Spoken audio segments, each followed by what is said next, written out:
Good evening and thanks for joining me for Chapter Book Storytime tonight. We are going to read Chapter 7, In the Family Under the Bridge by Natalie Savage Carlson. So we are continuing our story. If you remember the end of Chapter 6, Armand reminded them that the next day is Christmas Eve. I wonder what's going to happen. Okay, so Chapter 7. The day before Christmas, the little Calcettes could talk about nothing but the house on wheels which they expected Father Christmas to bring them. Even the gypsy children were excited about it. Then you'll surely come to Provence with us in the spring, tempted Tinka. Petro's car can pull your house. We'll all make the pilgrimage to the shrine of St. Sarah. Who is St. Sarah? Asked Susie. I've never heard of her. Tinka was amazed. If you went to school, she said, I should think you should have learned more. Don't you know that after the crucifixion, St. Mary Jacob and St. Mary Salome were seized by the enemies of Christ and set adrift in a boat without any rudder or sails? And of course, St. Sarah was with them because she was their handmaiden. The wind blew their boat to the shores of Provence. So now there's a church there, and St. Sarah's statue is in the crypt. The gypsies made a pilgrimage there in May because St. Sarah was a gypsy. I want to see St. Sarah, said Evelyn. I want to see the Mediterranean Sea, said Paul. I would like to see all of those things too, said Susie wistfully, but we will have to finish our school first. We can't go to school until we have a home, Paul reminded her. Remember what Mom said?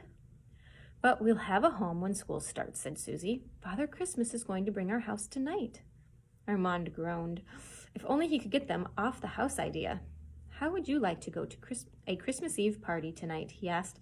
A big party with food and singing and hundreds of people? As he expected, the Calcettes immediately forgot their house on wheels. Where? Asked Paul. Is it a big palace? Not exactly, replied Armand. It's to be held under the Tournelle Bridge. Paul's face fell. But it will be a grand party, I assure you, went on Armand. The Notre Dame Church people give it every Christmas to all the hobos of Paris and their ladies. They'll sing carols and eat sauerkraut and wieners. Paul was happy again. I like to eat, he said, and I like to eat sauerkraut and wieners best of all. Maybe Mama won't let us go, said Susie. She can go too, said Armand. After all, it's for homeless people, so that makes her a distinguished guest. Can the gypsies go too? Asked Susie. I'd like to take Tinka. But the gypsies said they had their own plans for Christmas Eve. Tinka only grinned and acted secretive when she was questioned about them. Strangely enough, Madame Calcette agreed to go to the holiday party under the bridge. I can do so little for the children this year, she said, and they have some crazy idea that Father Christmas is going to bring them a gypsy van. Perhaps the party will make them forget. But even though the gypsies refused to go to the party, Nicky offered to drive them in his rattletrap car. I've some business in the Jardin des Plantes park and have to take the car out anyway, he explained. The Calcettes were thrilled. They had never ridden in an automobile. They clung tightly to the seats. Jojo sat erect as if he were quite used to it. Nicky raced down the narrow streets and shouted insults at pedestrians and cars that got in his way. His own car sputtered, rattled, and clanked as if it would fall apart at any moment, but it didn't. It was a cold, clear night, and all the monuments were flood-lighted. The streetlights threw golden ribbons across the Seine. The old car rattled across the Tournelle Bridge and then stopped at the curb. The Calcettes jumped out quickly, Armand stiffly backed out, and Jojo made it in one leap. From the head of the steps, they looked down on the party. As Armand had predicted, it was crowded. A large tent had been raised on the quay, a tent that would have delighted the gypsies. Young boys and girls of the parish were carrying out pans of steaming food from the tent. The warm smell of sauerkraut was overpowering. It delighted Paul most of all. Let's hurry down before they eat it all up, he urged. But Susie's eyes were looking across the river to the little isle of the Cite, where Notre Dame was illuminated like a saint's dream. Its flying buttresses and tall, fragile arrow were frosted with light. Isn't it beautiful? Sighed Susie. It looks like it was made in a bakery shop, doesn't it? But Madame Calcette had turned around to look up at the fashionable restaurant rising over the bridge, a man-made cliff honeycombed with lights. And there are rich people in beautiful clothes sitting at white tables up there, she said enviously. And paying a lot of money for rich food that's going to give them indigestion, said Armand. Come on, that sauerkraut smells like a feast to me. When they reached the bottom of the steps, they could see that the tunnel was even more crowded than the quay. Canvas had been stretched across the far end to cut off the draft. There were colored ribbons fastened to it. A decorated tree stood on a high stage made of boards. Charcoal heaters had been set around to warm the air, and many of the ragged guests were huddled over them. Others sat at the curb, greedily eating out of the tin bowls. And some lady hobos were sitting with their backs against the bridge, talking about politics and trash cans and chilblains, which I don't know what they are. But most of the hobos only stood around waiting for something to happen. Armand cornered a young girl carrying some tin bowls. "Right here," he said. "This is where we said we'd be waiting for you." He made room for the Calcettes to sit along the curb, but Madame Calcette remained standing. "I'll help you carry out the food," she offered the girl. "I'm not really a tramp." Besides sauerkraut and wieners, there was soup, pork, cheese, and oranges. Armand ate until he felt as if he would burst. They took turns feeding tidbits to Jojo. "Have to store up like the camel for next Christmas Eve," Armand told the children. They needed no urging, but Susie kept asking, "When are we going back?" "Don't you like the party?" asked Armand. "Look, there's a man on the stage who's going to play the accordion so we can all sing carols. You don't want to go now, do you?" "Not really," said Susie. "It's just that I can't wait to see if Father Christmas brought us our gypsy home." Armand stopped gnawing on a wiener. There it was again. Now the nestlings would go back to the courtyard, only to be bitterly disappointed.